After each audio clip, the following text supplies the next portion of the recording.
We see it all the time.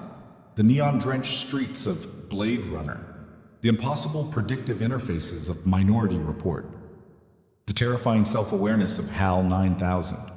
We watch these films, we consume these stories, and we walk away thinking the same thing. That's incredible, but it's impossible. For generations, science fiction has been our collective sandbox, a place to dream, to fear, and to imagine the absolute limits of human ingenuity. But a funny thing happened on the way to the 21st century. The sandbox walls dissolved. The line between science fiction and science fact, that comfortable, solid barrier we relied on, is no longer just blurring. It's being erased. The future isn't a distant fantasy anymore. In many ways, the future is already here, running in beta. Today, we are pulling back the curtain on 5 iconic technologies that have leaped directly from the silver screen into our research labs, our hospitals, and soon, our homes. These aren't just theories. This is the reality we are building right now. When Tony Stark in his 2008 debut barked commands at Jarvis Og, it felt like the ultimate superpower.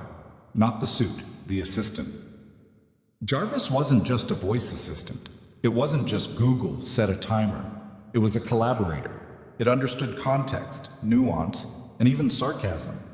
It could anticipate Stark's needs, manage his entire life, and help him design new technology from the ground up. For a decade, our real-world equivalents felt like cheap toys in comparison. Hey Siri, what's the weather? Alexa, play Despacito. They were simple command and response tools. Then, everything changed. The arrival of large language models, or LLMs, like OpenAI's GPT-4 and Google's Gemini, represents the most significant leap toward AI Jarvis we have ever seen. These aren't just programmed responses. These models are generative. They have been trained on a massive portion of the internet, on books, on code, on dialogue. They don't just fetch information, they synthesize it. They can write poetry, debug millions of lines of code, analyze complex medical scans, and even pass the bar exam.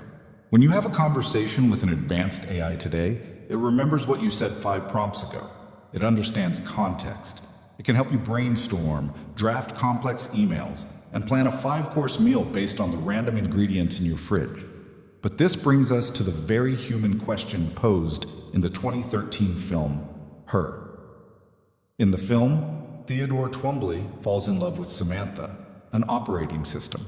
The film wasn't really about technology, it was about loneliness. It was about our fundamental human need for connection. As these AI assistants become more integrated, more conversational, more human-like, where do we draw the line? We're already seeing people form deep emotional bonds with AI chatbots. We're outsourcing not just our tasks, but our emotional processing. The Jarvis of Iron Man was a tool, an extension of Tony's own genius. The Samantha of Her was a companion, an answer to his solitude. The reality of the AI we are building today is forcing us to confront that distinction. What happens to human relationships when we have a perfect digital friend who never argues, is always available, and is perfectly tailored to our every emotional need? What happens to our own skills, our own creativity, when an AI can generate a good enough version in seconds? We are on the brink of having our own Jarvis. The real challenge won't be building it. It will be learning how to live with it. The Matrix gave us the ultimate fantasy of instant learning, downloading skills directly into the brain. It seemed like pure magic. But the core concept, a direct link between the human mind and a machine, a brain-computer interface, or BCI, is now one of the most explosive fields in medical science. This isn't theory. This is happening at this very moment. For years, the primary focus has been medical. Scientists at institutions like Stanford have successfully used BCIs to help paralyzed patients type by simply thinking about the words.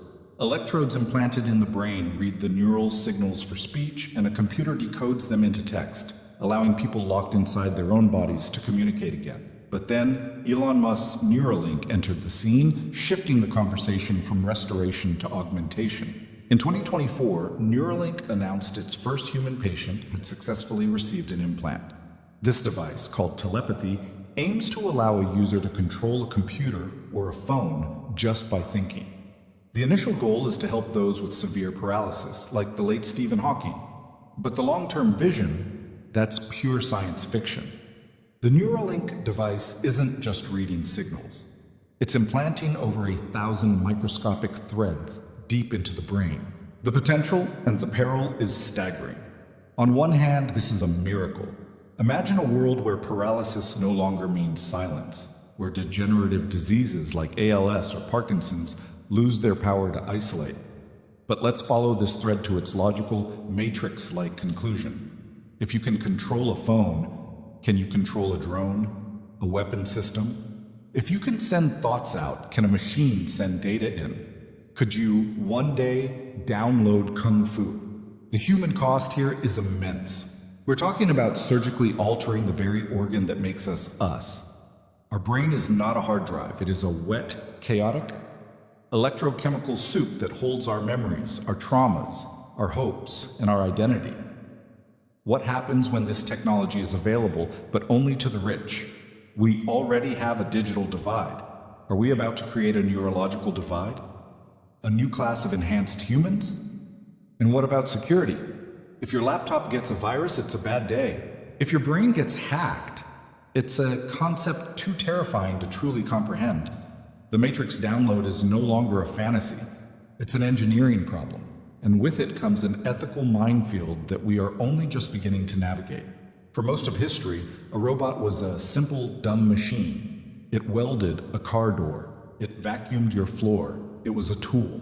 Then, science fiction gave us the replicants in Blade Runner, more human than human. Being so advanced, they were physically and intellectually superior, capable of emotion, anger, and a desperate desire to live. They forced us to ask the question, what does it mean to be human? We aren't at the replicant stage yet, but the clumsy pre-programmed robots of the past are gone. Welcome to the age of Boston Dynamics. If you haven't seen Atlas, you need to. It's a humanoid robot that doesn't just walk. It runs, it jumps, it leaps across scaffolding, throws tool bags, and can even do a backflip. If you knock it over, it gets back up with a chillingly fluid, almost organic motion. This isn't a robot following a simple if-then command. Atlas and its canine-like cousin, Spot, are perceiving the world. They use cameras and LiDAR to build a 3D map of their environment in real time. They adjust their balance, they plan their movements, they adapt. Now combine that physical agility with the AI minds we discussed earlier. Tesla is actively working on Optimus, a robot designed to be a general-purpose, autonomous worker. Not a single-task machine, but something that can learn, adapt, and perform a huge variety of human tasks. The Blade Runner problem is no longer purely philosophical. As these machines enter our workforce, our homes, and our public spaces, the human impact will be revolutionary. The goal is to free humanity from dull, dirty, and dangerous jobs. But what defines dull? Is it a factory worker, a truck driver, a warehouse packer? This isn't just about jobs, it's about interaction.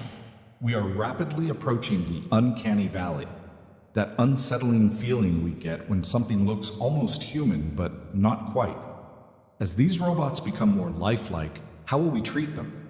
In I, Robot, Will Smith's character was deeply prejudiced against robots, while others saw them as simple appliances. We will have to face these same biases. Will we have robot rights? What happens when a self-learning robot makes a mistake that costs a human life? Who is responsible? The programmer? The owner? The robot itself? Blade Runner was set in 2019. It may have gotten the date wrong, but its core question, how we coexist with artificial beings that reflect our own image, is about to become the defining human challenge of our era. In 1997, the film Gattaca showed us a terrifyingly sterile future. A world not divided by wealth or nation, but by genetic code. You were either valid, genetically engineered for perfection, or invalid, conceived naturally, and relegated to a life of menial labor. Gattaca was a warning. But in 2012, a new technology was discovered that turned this warning into a roadmap, CRISPR-Cas9. CRISPR is simply a pair of molecular scissors for DNA. It allows scientists to find a specific gene inside a cell and change it, cut it out, replace it, edit it. The immediate human benefit is almost beyond words. We are not talking about treating genetic diseases. We are talking about curing them forever. Diseases like sickle cell anemia, Huntington's muscular dystrophy, these devastating conditions that are passed down through generations could be, with a single edit, eliminated from a family line. The first CRISPR-based therapies are already approved and saving lives. This is a medical miracle, but the technology Gattaca warned us about wasn't about curing disease. It was about enhancement. This is the ethical cliff. If you can edit the gene for a disease, what about the gene for height, muscle mass, intelligence, eye color? This isn't a slippery slope, it's a vertical drop. In 2018, a scientist in China stunned the world by announcing he had, in fact, created the world's first CRISPR babies, editing their genes to be resistant to HIV. The global scientific community reacted with horror. The line had been crossed. The Gattaca prophecy is this: we will create a new biological class system.